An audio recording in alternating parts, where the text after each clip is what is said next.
Hi friends, yesterday I made a video that's about DALCA. So I don't know how many people outside U.S.A. will understand this subject or concept. There are America has a complex of issues, complex of problems. I thought it's only dollars, but later I realized America is a hell lots of problems. Like you see, the 50 layers topic I wrote, right? Vultures. We thought initially vendors helping your forward resume, but they're all vultures. Keep that subject aside. Coming to this video, yesterday I made in Telugu video, and one of the subscribers who studied MS here and returned to India, working in MNCs, wrote a very good comment. Hats off, brother. And secondly, I called one of my subscribers, follower, whose father lived 25 years in USA on H1B visa or H1B work permit. So, and he returned to India. I also spoke to his father, respected father, when he visited USA recently, maybe 2020 year. After that, I lost the contact because I changed my number and I stopped talking to people over the phone, but Google Hangout or whenever required.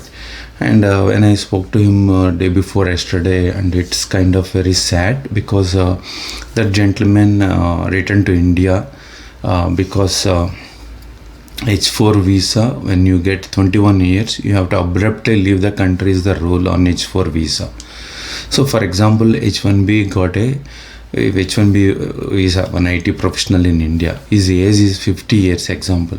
He has a children who is about 19 or 18 years. By the time they come here, 21 years, they have to exit the country. That's a scenario one, right? Then what is the solution? He's in the BTech third year, and then he has to abruptly go back to India and again convert, get F1 visa, and then come back and study, and again H1B. It is a STEM degree, non-STEM degree, and then pick up the lottery. H1B is a lottery system, right? Everything is except O visa, everything is a luck visa.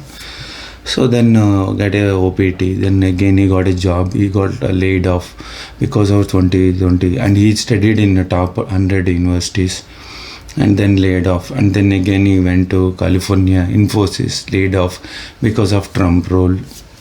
Sorry, again another layoffs. So while they are laying off, they don't look at sorry brother, excuse me, they don't look at the company that you studied, the university that you studied, right? Whether you are from Harvard or Cambridge, they don't care. Layoff means layoff. So that's what he explained, and so like that is still going on life on H1B.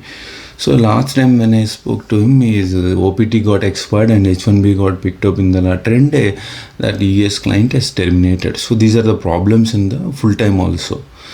So coming to this topic, those who don't know what is DALCA, please Google it, DALCA in USA, you type that. There are 9 million H1Bs according to my research, my statistics, my analysis, and 9 million H1Bs either in the past or present, right? And the US is a land of immigrants in the past, present and future. For non-technical people or people who don't know H1B or people who are watching this video outside USA, this is mainly for people who are on H1B, their children are H4 about to join undergraduation. Like BTech in India, it's called here undergraduation. So BTech in India costs $5,000 to complete it, but here it costs huge amount of money because of the university's standard, whatever. So the problem I talked to him, like non-immigrant visa, their children is the issue, right? So for 9 million H1Bs are there. So for you to understand, for example, in my room, I can live one peacefully and happily, but suppose I want to invite my 10 friends, they want to stay permanently, temporarily permanent, the word, right? So then it's okay, they will adjust, but 20 members, 100 members, 1,000 members, 1 million, 9 million. How? So not possible, right? Example private I gave. Then I want to accommodate 9 million. I have to construct 9 million rooms, right? What if it is a government? So government cannot construct 9 million houses or rooms in overnight, right? It takes time. That's why in Indian terms it's called backlog. But this is Americans and displaced Americans against to this concept. There is nothing called backlog. It is temporary visa, but temporarily permanent. They have to get out once the project is over. It's like a carpenter job. If in your house you have a carpenter work or wall painting, it's done. The worker goes to next work house, right, for a work like that. So that is one. That is one point. Another point is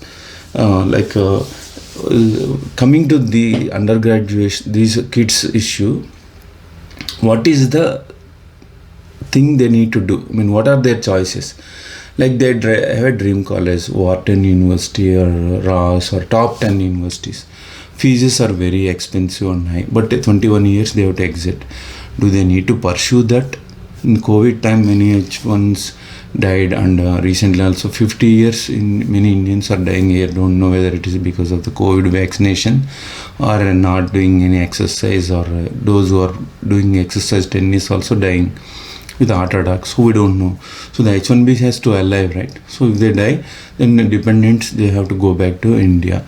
So what if this much fees is paid? That is one. And then the gentleman whom I spoke to yesterday or day before yesterday, said everybody wants to drive a sports car, but everybody cannot afford it, right? So the dream college is different, but medium college is advisable state university. Lowest is $10,000 fees. Community colleges are also there, but that is not recommended, is what yesterday that gentleman wrote a comment, and that gentleman also told.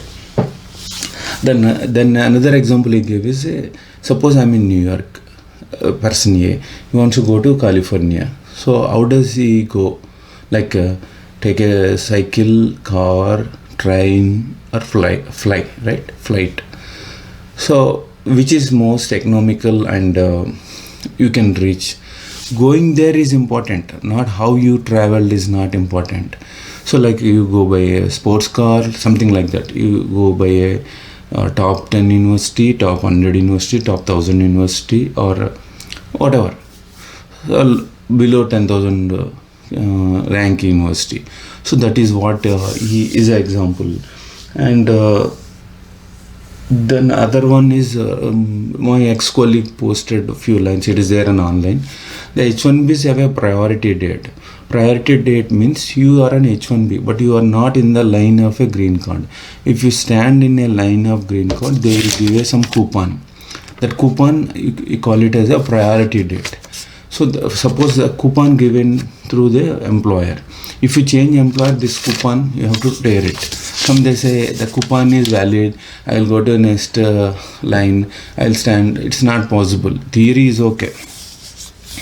That is one. And next point is, each one you change. For example, the 25 years H1B case also, you might have changed employer, then first employer will tear your coupon, right? The same way, then once you have that coupon, you will bypass that 7 years rule to stay in the ES. For people to understand, I am using the word coupon, sorry, instead of priority date. People, some may not understand, right? So then what if H1B parents die? Even the GC also expires, right? Expiry date is there. One of my followers from Canada, is from Detroit, but he works in Canada. He called me, Kumar, tomorrow his GC going to expire, what to do? US Canada border also closed during COVID time. Then I said, you just come inside, stay one day and then go back to Canada. So even unless you have a US passport or US citizenship, the universities will treat you as a dog here. Dog means you are an international student. Pay huge fees. The gentleman told universities, he call it as a checkbox. Like you have to drop or deposit a checkbox. Like universities need $1 here, man. So which university you choose is wisely depends upon you. and your immigration status. And some wrote immigration status is important, not the university name. Like for example, university versus market demands skills is important, not the university brand. For example, I studied in Wharton. Can any market come and give a job to me? No, right? I should have the market demand skills. So that's what the gentleman is suggesting. And another one, truth teller, wrote the example that fees are abnormally high. So in that case, somebody wrote, let him do whatever your children wants to do on age 4, and by the time you may, something miracle may happen, you may get a green card. Something tragedy happens, like parents die, then gone case. Something miracle happens, got a green card, EAD, then they will continue here, right? Let the young generation, next generation choose. So another thing, earlier I placed 2017 one video, love, marry, and American. That is unconditional love is Americans do. Like if you are children of non-immigrants, if you are watching my video, start loving an American from the schooling days. Have a dating, and by the time of you have this problem, marry them. I don't know the exact marriage age, like in India 18 for women and 21 for men, something like. You check it in Google for America, and then marry an American, so that you will have a green card, is what the subscriber suggested. Tell the people to marry an American, love, marry an American, so that pure love, right? You don't need to rub your parents' arranged marriage system, Indian caste system and all. So love, marry an American, so that you will get a green card eventually, and you will have a better life partner and best university, dream college. What else needed? So these are these different ideas, suggestions. Some are doing agitation, like government to bring the change and all. We don't know, right? Government in America is like government in India, very slow. They don't react, they don't work, they take some years. By the time parents may die, by the time government change a rule, and immigration rules changes every day.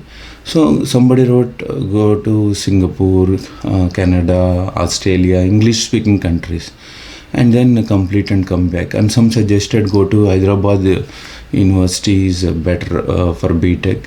$4,000 to $5,000 they can complete.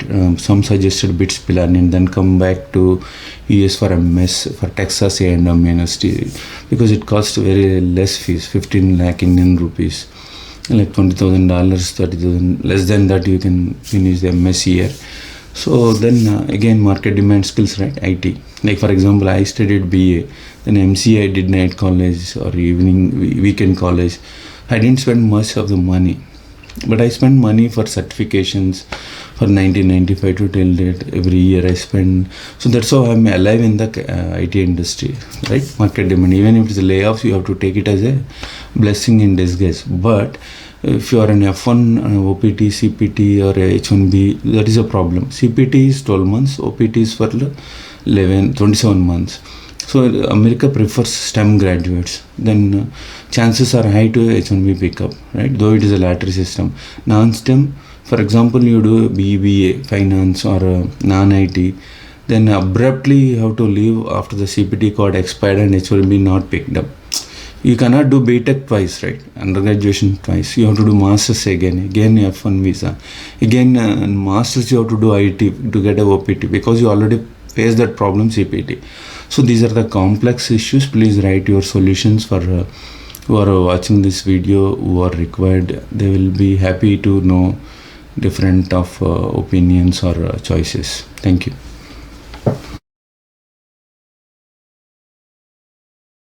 Hello everyone. I have many topics to make videos, but this one is very simple. Marry an American, fall in love with an American, boy or girl. Marry an American, then very quickly you get a green card, and later you can become a US citizen. That is what America dream in Indian context. America dream is totally different. And I will make a separate video, but to avoid this all Indian things, Indian companies of a kind of business trap, then you better marry an American so that you will achieve your American dream, right? That is what to become an American, right? A green card, US citizen, and kids born here. That is what many Indians thrive, right? Actual America dream is different. I will make a separate video on that. India dream is different. But if I were student, if I come to America single, then I would marry rather than fall into the trap of these Indian things. Thank you.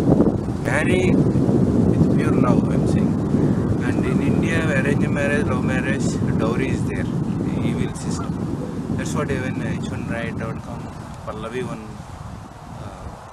girl marry an American and return to India. She was also scolding me, your English is bad.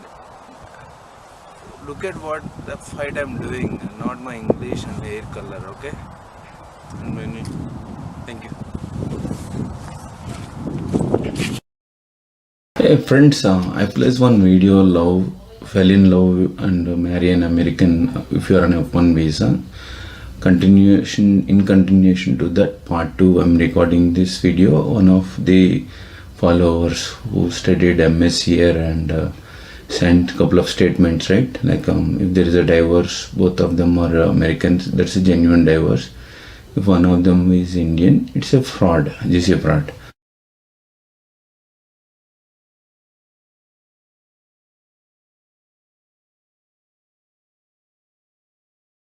So how easy to get a green card if you marry an American is what I explained. Here is how, because some followers from India, they are writing they want to come on F1 and marry American, but part of it, just clarification. Here is how it happens. Unless you have dated for an year or so. Dating is not just having sex, it's like understanding each other, is what I understand. So let me read again. Here is how it happens. Unless you have dated for a year or so, Americans usually will not marry you. That's what I've explained in some videos. Let me continue. Even if they do, U.S.C won't believe it. And after the marriage, U.S.C is usually backlogged, and it takes about 1 year or so to issue a temporary GC, which is good for 2 years. And if the marriage is still on, you get a permanent green card. So overall it takes 4 to 5 years. So 99.9% of F1 or H1B people will not marry just for GC and ruin 5 years or so for their young life. So what he was telling is, it's for a genuine cause you have to love and marry. It is not a green card marriage, because by the time you finish BTech in India, 20 years, 21, 22, you come here, do MS, 24, and let's round figure it 25. And temporary GC, 1 year dating, 26, and 2 years temporary, 26 plus 28, and overall it takes, right, 3 more years, 31 years. So half of your age is done if you consider 60 years is a lifespan. So you need to understand, you can't just marry an American for green card. You have to really fall in love and live with them forever. Of course, you can give divorce once you get GC, that is different story, but he was explaining you can't ruin your life, right, for green card sake. Thank you.